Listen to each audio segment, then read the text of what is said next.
They say every city has its shadows, but in 1896, Chicago's shadows had teeth.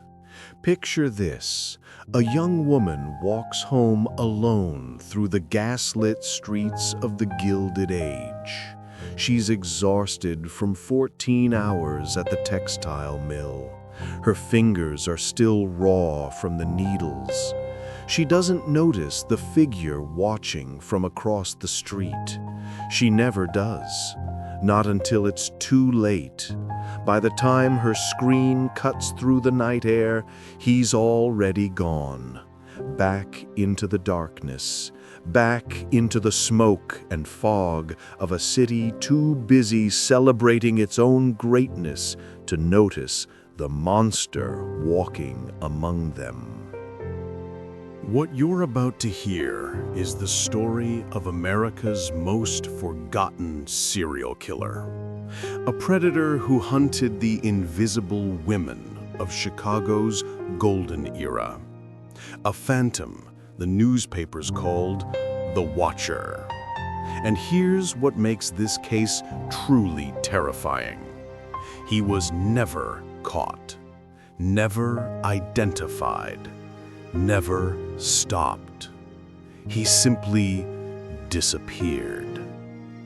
If you're ready to descend into one of history's darkest cold cases, hit that subscribe button right now.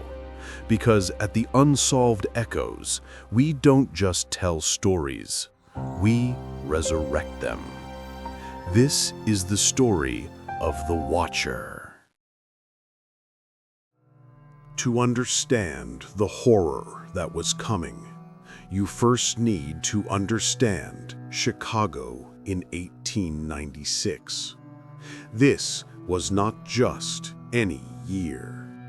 It was the aftermath of the World's Columbian Exposition, the legendary White City that had put Chicago on the global map 3 years earlier. 27 million visitors had poured into the city to witness America's technological triumph. Electric lights, the first Ferris wheel, a vision of the future itself.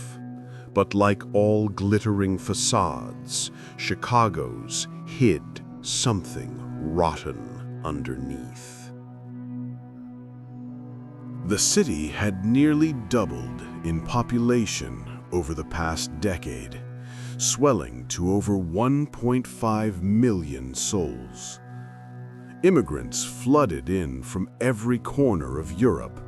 Germans, Poles, Italians, Irish, Scandinavians, all chasing the American dream through 12-hour shifts in meatpacking plants and steel mills. The wealthy built their mansions along Prairie Avenue and the Gold Coast, while the working class crammed into tenements and boarding houses that stretched for miles in every direction. And then there was the fresh wound, the specter that still haunted the city's collective nightmares. H. Holmes. Herman Webster Mudgett, better known as H. Holmes, had turned a South Side hotel into a murder castle during the World's Fair. Trapdoors, gas chambers, acid pits. He confessed to 27 murders, though some investigators believe the number was closer to 200. On May 7, 1896, Holmes was hanged at Moyamensing Prison in Philadelphia. Chicago exhaled. The monster was dead. The newspapers declared the nightmare was over. The police department, stretched thin and corrupt, was happy to close the books on the most sensational criminal case in American history. City officials wanted to move forward, to focus on progress and prosperity. But evil as it turns out, doesn't die that easily. It just changes shape. Because while Chicago was busy burying Holmes, another killer was already hunting in the shadows. Someone quieter, more patient, more calculating. Someone who understood that the best way to kill in a city of millions was to target the ones nobody was watching. Let me tell you about the women of Chicago's boarding houses. These weren't the socialites photographed at galas. They were seamstresses, shop girls, factory workers, domestic servants. They lived in boarding houses. They were respectable establishments, generally speaking. Safe havens for working women in a city that could be very dangerous for a woman alone. Or so everyone thought. The truth is, these women were vulnerable in ways society refused to acknowledge. They walked home through dark streets. They lived in buildings where dozens of strangers came and going. And most importantly, when one of them disappeared or turned up dead, there was rarely anyone with the money or influence to demand answers. August 20th, 1896. A scorching Wednesday afternoon. Johanna Hecker should have been at work. The 23-year-old seamstress had left her boarding house on West Division Street that morning. Johanna never made it to the dress shop. Her body was discovered that evening by two boys playing near Lincoln Park. The violence was extreme. According to the coroner's report, Johanna had been strangled manually. But the killer hadn't stopped there. Her face and throat showed signs of prolonged, brutal beating. Her clothing was torn, but still mostly in place, which puzzled investigators. This didn't appear to be a sexual assault, at least not in the conventional sense. But here's what made experienced detectives pause. Johanna's right shoe was missing, not torn off in a struggle, carefully removed. And in its place, positioned deliberately on her chest, was a single white handkerchief, folded into a perfect square. The Chicago Tribune ran a small article on page 6. Young seamstress found slain in park. One detective, a man named Patrick O'Malley, wrote in his case notes that something felt wrong about this murder. The staging, the excessive violence, the bizarre detail of the handkerchief. This killer took his time, O'Malley wrote. This was not spontaneous. This was planned. But O'Malley's concerns went nowhere. The case would have ended there, forgotten, except for what happened 4 weeks later. September 28th, 1896. One of her boarders, a young woman named Lily Johnson, didn't come down for breakfast. Mrs. Walsh opened the door and immediately staggered backward. Lily Johnson lay on her narrow bed, eyes open, staring at nothing. A silk stocking was wrapped tightly around her neck. But here's what froze Mrs. Walsh's blood. Lily's door had been locked from the inside. The window was closed, latched. There was no sign of forced entry whatsoever. And that's when he noticed something else. On Lily's small dresser was a single item that didn't belong. A white handkerchief folded into a perfect square. O'Malley compiled his findings.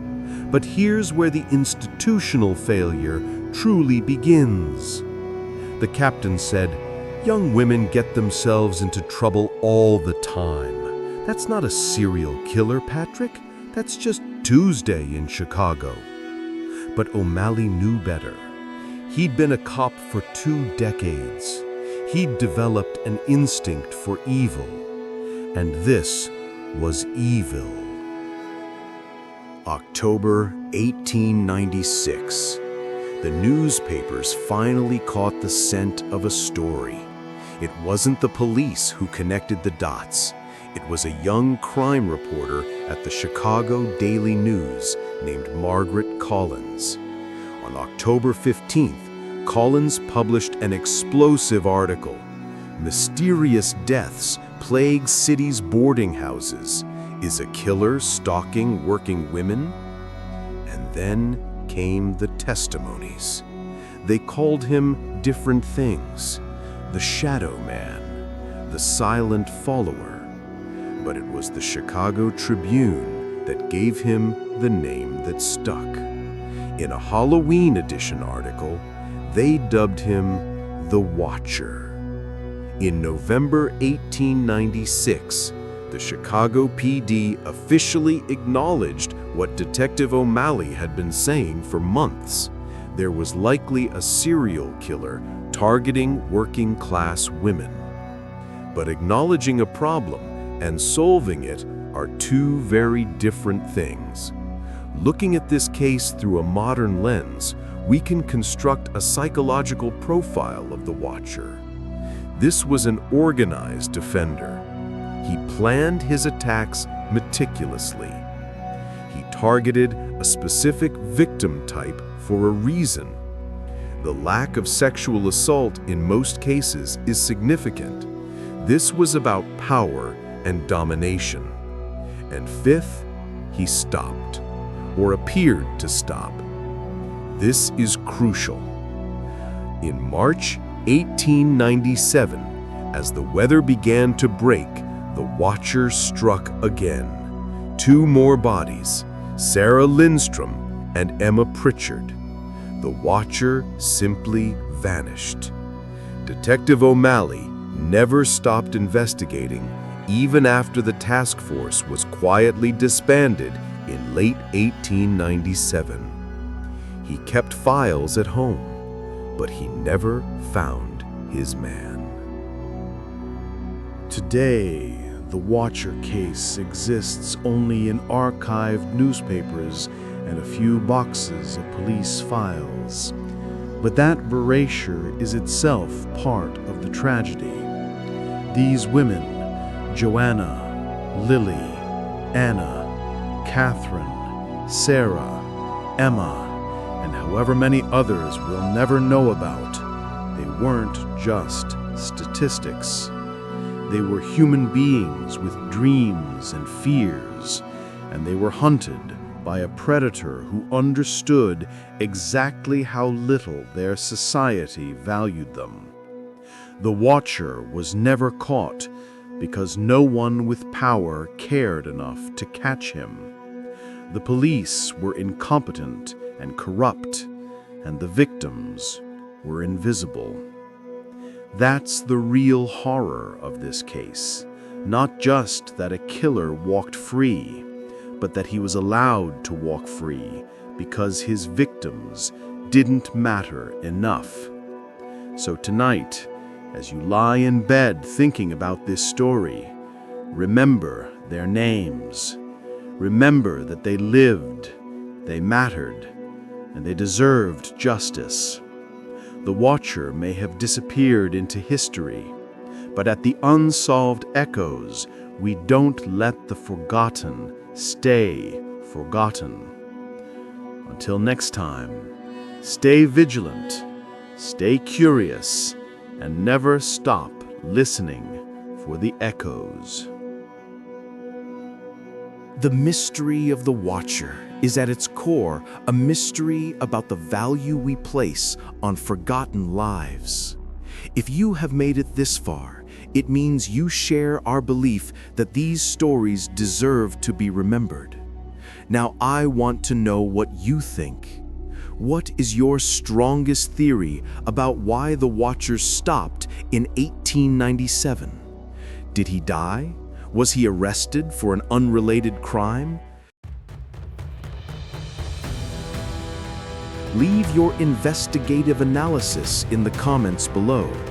Your theories are not just opinions, they become part of the echo. If you appreciated this deep dive into the shadow of Chicago, please help our investigation.